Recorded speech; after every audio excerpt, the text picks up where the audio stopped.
This is what I want you to understand, that these books of the Bible, these 66 books of the Bible that you have in your lap are not like separate pieces of a whole. I want you to picture them like a long, long rope with 66 knots in it. They're all telling the same redemption story. They're all tied together. And Revelation is the sparkling, stunning, and astonishing finish to what began in Genesis. All of it perfected. All of it completed.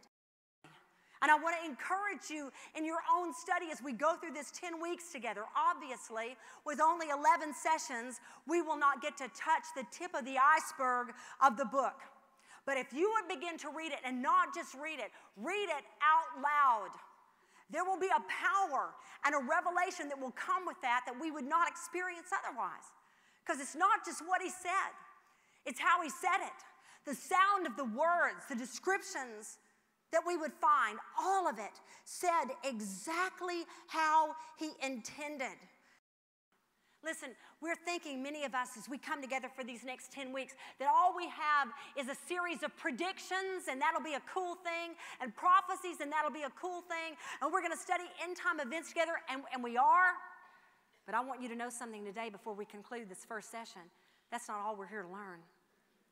We're going to take this to heart.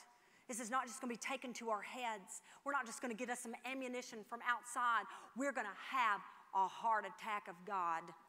We're going to have him get to our hearts and our affections and our loves. And we're going to know the love of Christ. And we're going to know the freedom of Christ. And he's going to make us somebody we never dreamed we could be. What about 10 weeks just deciding to have a different focus? What about putting a hold on our anger toward that person for 10 weeks? What about putting a hold on that substance for 10 weeks? What about putting a hold on that particular thing that we just think we have to have that's just mastering us for just 10 weeks? What if we drop the ball? What if we just dropped the ball? And we ran the next 10 weeks with a mouth wide open and free to take a deep breath of the Spirit. What if? What if? Would you just put it beside you for 10 weeks and ask God to reveal himself to you? What if we did that? He's freed us. He's freed us. What if we got a little taste of it? Oh, it'd be bad for the enemy. It'd be so bad for the enemy. What if we got just a little taste of freedom? Because all it takes for you to get eaten alive with it is to get a little taste of it. This is what it feels like to be free.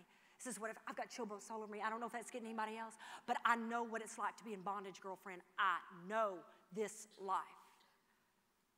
And I know what it's like to be free. And I know that sometimes it takes making a decision. 10 weeks. You don't even have to think today, does it have to be forever? Because some of you are thinking, I can't bear that thought of going along without this for the rest of my life. I'm not asking you for that. I'm asking you for 10 weeks of focus. 10 weeks of asking Christ every single morning of your life, reveal yourself to me. Show me something of yourself today.